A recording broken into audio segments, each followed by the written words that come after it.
Yeah, so what I'm noticing now is most of these vintage stores and businesses, they're going out of business. Basically, that's what it is. And now there's a push for newer businesses, right? Because times have changed. People are looking for in-person experiences now because COVID's over, no more lockdown. So you're going to see that businesses are going to start to evolve and change for what people are looking for in-person. So like things like records and CD stores that you see here, there's no demand. There's a little demand. I shouldn't say there's no demand. There's a little demand for it. I even asked him. I said, things are going digital nowadays. He's like, we have CDs. That's what he said. His response is, we have CDs. Yeah, so I mean, there's still an appetite for it. But that's not digital, though, if you take it in. My brother likes to collect physical CDs. Yeah, exactly. And he's only in his early 20s, right? So, or mid 20s, I should say. So there's still a demand for it, but it's not in high demand. High demand. Yeah, I think if anything, because it's vintage, it should have a high price tag. Because it's kind of like a collectible. Yeah. You know, it's now a collectible. Yeah, it's like a collectible. Right. Other than that, if you're just having it for people to listen to, they don't even really make the devices. You're right. You're right. Unless you have one at home. Yeah. Did you have a record player? My dad did. Yeah, my dad had a record player. Nice. I forgot what else he had. There was this other thing that they used to use before, like tapes. Yeah. Oh my gosh. I know the cassette tapes, VHS. Those are the regular cassette VHS, tapes. I remember VHS, you had to have a VCR, right? Or A-track or something like that. I think that's... A-track! That's what he had. And he had his country music on it. Okay. I was like, what is this? Sort of like what your kids would say to you with CDs. I know. What is this? It's a Frisbee. It's a Frisbee. Well, I have some old CDs, like, collectibles, like my like Kanye West graduation, certain collectibles. Yeah. And they'll go and take it and start throwing it. Because now I can't even, before they're in perfect shape. Now they're the case is all broken. Oh, man. But it's it is what it is. Yeah. That's funny though. That's hilarious. So like tapes and stuff. I feel old even talking about that. Thinking of how much we've evolved. Things are evolving. Yeah, and it's funny that I was reading a book the other day, and there was an owner of a CD store just like this, and he stood on top of, I guess it was like a 2-level CD store or album store, whatever you want to call it. And he told all his employees, I will never go out of business. There will always be demand for CDs and albums. And what he didn't realize is that people didn't want the CDs. They wanted access to music.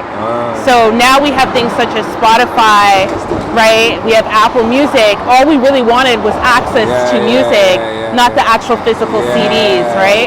So you look at record and CD stores like this, and they're going out of business because they thought they would always be around because people wanted access to CDs and albums, but it was just the music that we wanted. Wow. So what do you think right now, some key points that, because right now you're in that process, right? So key points, in setting up the business, right? In this time, since this is all the vintage, what are some key things that stand out to your mind? Like, okay, when I start my business, I want to do this, and this, or whatever. Like, this is one thing that for sure I got to make sure I implement in my business so that it's evergreen, so that it's something that could last for a long time. Yeah. I think it's important to always be around cutting edge technology.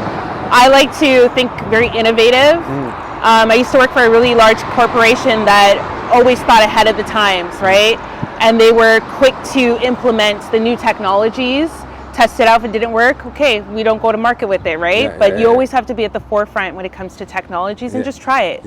Always have a budget for that, to try it, make mistakes, right? Okay. And then have a team that's also has that innovative mindset too. I like to say it's important for you to be in the seat of the learner. So you're always learning about your domain. So I'm always learning what's going on in the fitness industry and what's working, what's not working. And I think that's important as a business owner, that you are constantly evolving with your business. Because your business is either growing or dying. And the way that you keep your business growing is through learning, right? Through learning and implementation of it. Yeah. That's amazing. Yeah. Thanks. Yeah. That's proper.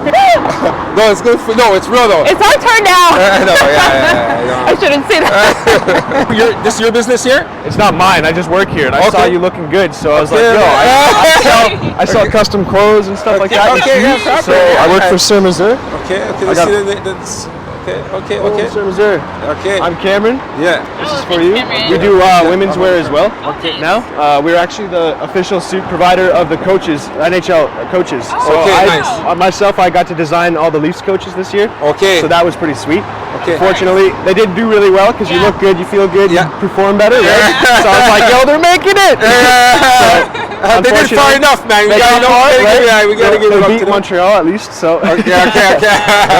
But yeah, man. So right now, like, because she was even just talking about innovation, it seems like you do custom, right? Correct. And that's something that you feel is what helps your business be sustainable here? Well, it's custom fits you better, right? So normally mass production of clothes and stuff like that, it's you trying to fit into the clothes, and then you gotta just find a company that kind of works better with you. I'm sure as a female, you try to find a lot of jeans or something. Yeah, like even for me, I'm a fitness trainer. So exactly, right? So your waist is always way too big on you, right? Yeah, so we do outside alterations and stuff as well, but why would you have to fit into pants instead of having them fit you, right? So we do jeans, chinos, cottons, linens, wools. This is my brand new wool linen silk, so a nice cool hybrid fabric. So I run hot, right? So I need that breathability. Right. But I also like to look good. Yeah. Right? Yeah. So yesterday I was wearing my 3-piece and I was looking really fly. Unfortunately, it was at a funeral, but I look good, right? So making sales there too, eh? Yeah. Well, I did give my card to the funeral director because his jacket was a little bit off the rack, should we say? But you also have to be careful because if you go custom, you're not going to want to go back, right? Because like as you can see, it fits me so nice, right? Like this is my favorite fitting jacket so far. Nice. And I'll get a tour in there after. Right now I'm going to show our next spot. Sure, man. After, I'll get a short. Thanks for your time, man. Have a great day. Appreciate it. All right. Have a confident day. Actually, it's my son. Okay, have a confident day. Let's mic you back up. You too. Take care, Cameron. You guys are adding some nice footage today. This is a hot episode over here. All right, burger spot. Go. I wonder if the door's open. Before, come. How's it going, man? Burgers? Yeah. Doing good. So this will be a burger joint? Yeah, they're making burgers. So you see this? This is a hood fan. This right here is like they need this in order to cook the food. Right. And it vents it out. Yeah, it's like a big vent kind of. Like the hood range. Yeah, hood range, exactly. Yeah. So when you get a place, most of the time you get like a shell like this, and then you get a leasehold improvement. Right. So it's like a loan that you could get, and I have access to funding. Right. I was even talking to my guy, and he said, yo, like even right now there's like a women's thing, like something where they're giving extra money to women who are starting businesses. Yeah. So I'm looking into it for you. Yeah, please. But so you see, like setting it all up how you want it. Right. You know, so you get it as an open shell. This is gonna look completely different when they're open. Yeah, I know. Yeah, going through the process. The process is good. Good. The square footage of them are kind of. So what was this before? A pizza place. Okay, so I guess not much. The pizza, you don't need this big range thing. They have the oven, the pizza oven. Okay. You know, and it just goes through the pizza oven. You know, so it's different requirements for whatever kind of business you're doing. Right. Yeah. That makes sense. Yeah. Okay. It's proper. You know, you get that business mind in mode. You know. Absolutely. Yeah. Hey, sorry about it. Can I get your card? You got a card? Of course, brother. Of course. Call and we'll talk. Yeah, man. Yeah. Okay. What's your name? John Richard. Richard? Yes. Ghanaian? Yeah, Ghanaian. That's sir. Oh, Boko, no, sorry. Okay, I'm Nigerian. Okay, nice. That's best. We'll talk. Yeah, man. All right. I'll give you a call. So what's your trade?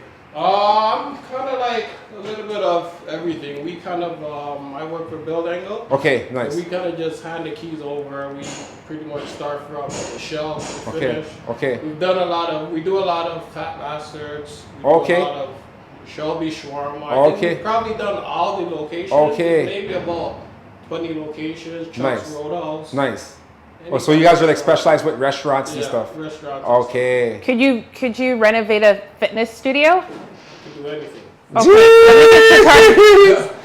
I got it in the car. Yeah, go get it, man. Right here. We're about to go into There's no plumbing going in through like the center of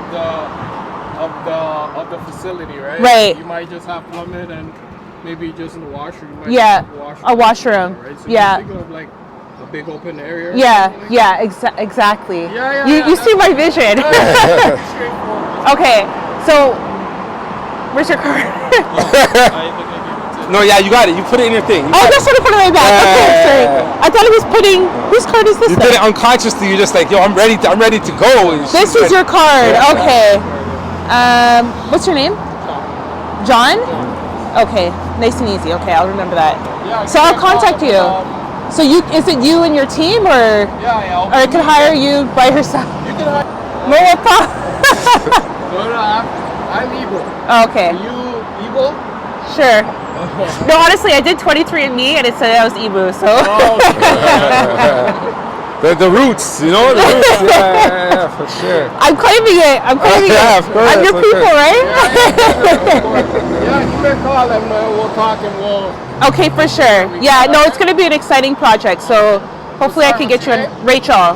Yeah. I'll look out for it. Okay, thank you. Richard. All right, yes. Look Good out seeing for you, my John. call, all right, Yeah, brother? all right, good, sir. Okay, off to the next location. Yeah, okay. Let's see what this is looking like. Yeah. So it's Oh. the second floor. It's getting a little dark. Okay, There we go. So the beautiful thing with commercial, like all different kinds of units, not like residential. Residential is kind of like a house that you're thinking of living in. With commercial, you know, you have large places, small places, like, you know, you have industrial, retail, office, you know, like space, like there's different types of spaces, right? So we're gonna go to the realtor, his brokerage right now. He's gonna give us a tour of location So number this 2. is where the units will be in, like that we're looking at? Yes.